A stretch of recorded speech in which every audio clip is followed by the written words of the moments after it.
Which cheap and mass-produced item is stupendously well engineered? The humble corrugated cardboard box. It's lightweight, strong, splash-resistant, somewhat padded, doesn't break down in heat cold, scratch-resistant, recyclable, biodegradable, and able to be assembled cheaply into any size. The basic design has existed for over 150 years. The retail shipping industry runs on cardboard boxes. The zipper. It's a very cheap mechanism that secures objects in a very neat fashion. No wonder it's used in most objects that need to be opened and closed, such as luggage and jackets. This one is one underrated invention. The original manufacturer YKK keeps such a secret around the process that they even build themselves the production equipment. Sewing person here adding, not all zippers are created equal. There is a big difference in quality. Those zippers in the top of a purse or a great jacket that just moves smoothly like butter, yep, great quality. The cheap ones are the ones that will drive you nuts and get stuck.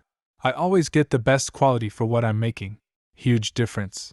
And those top quality zippers are also a lot more expensive, like $5 to $7 each. Versus very roughly, a cheaper zipper can go for like $0.50-2 EA. Edit. Fun fact that includes zippers. Often, the most expensive part of a handbag is the hardware, and this includes all the zippers. Toilets. They use nothing more than gravity to reliably flush. Doesn't use power at all. The lighter. Spontaneously ignite fire basically whenever you want. Specifically, Bic lighters are incredibly reliable. You can find one on the ground that's been outside for months, and they still work.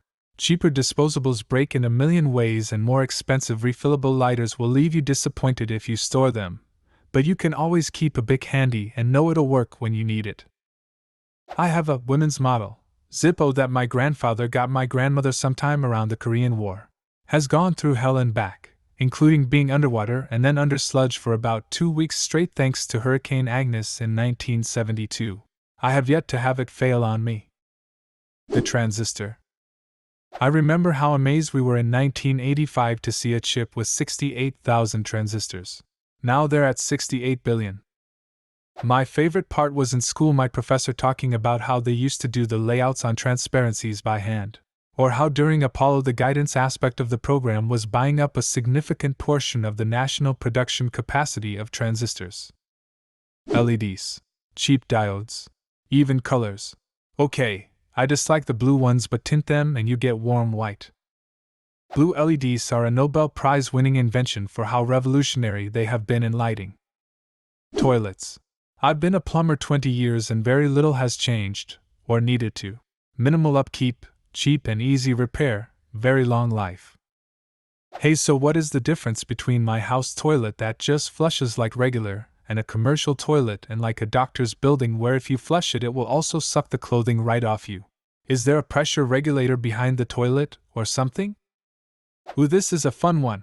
In your home toilet you have a tank filled with water, and when you flush it allows the water to dump into the bowl and flood it, causing it to siphon out.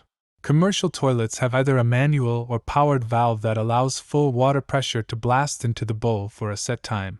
It all but ensures it'll flush since anything in the bowl is blended, but it's a more expensive design. Ball bearings.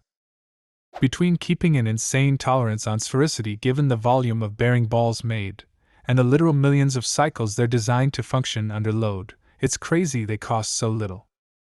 The ballpoint pen, clearly. Give credit to the inventor, Laszlo Biro. He escaped the Nazis, invented the pen, then got ripped off and never made money.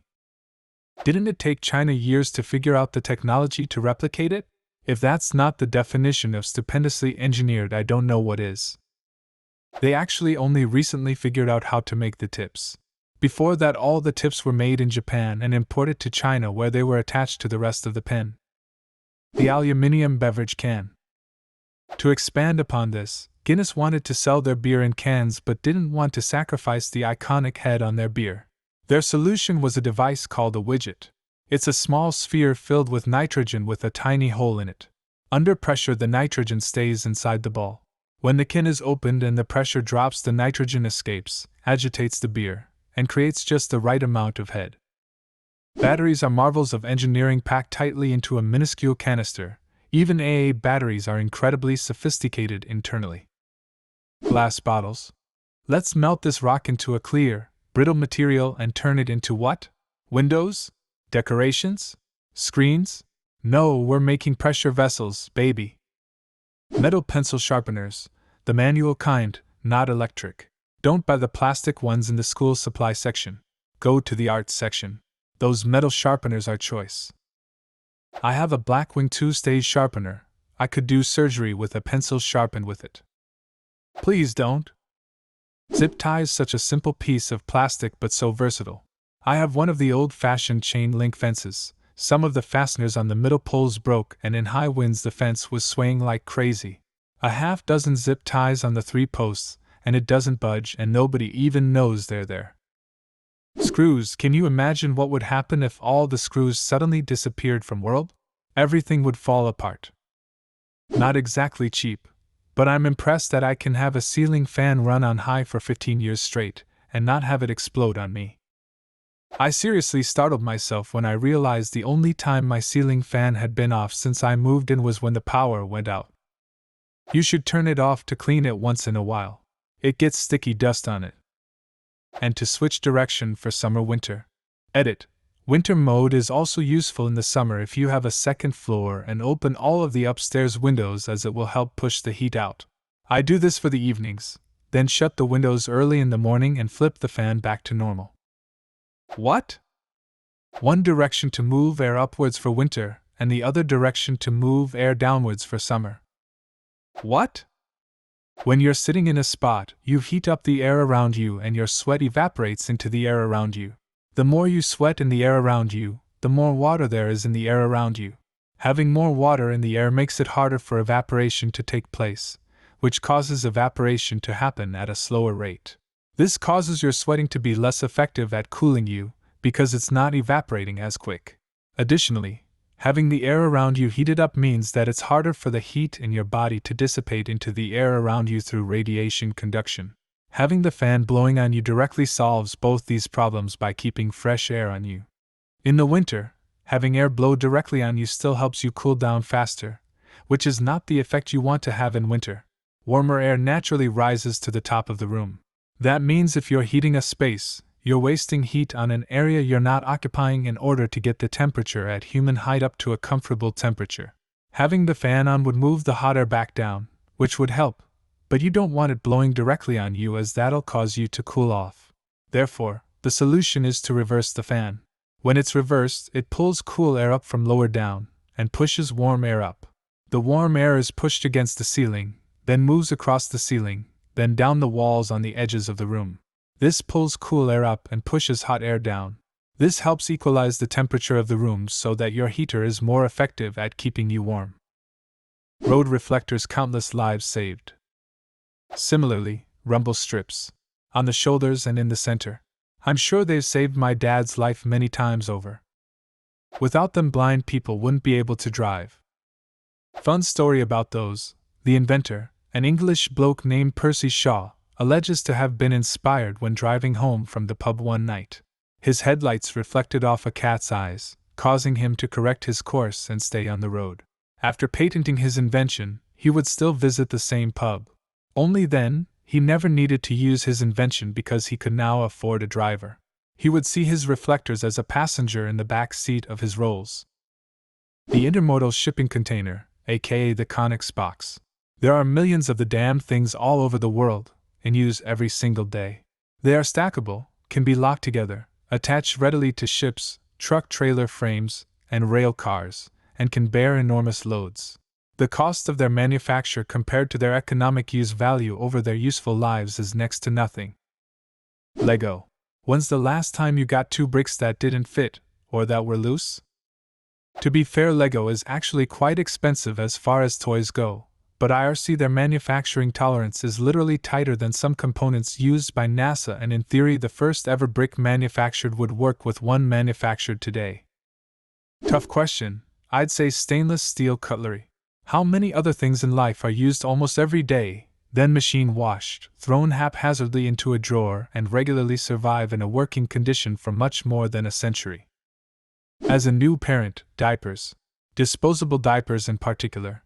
Imagine being told as an engineer, you need to design a device to contain the vilest, grossest materials known to man, both liquids and goopy solids. This device must have 3 tight seals against a constantly moving and wiggling life form of inconsistent size.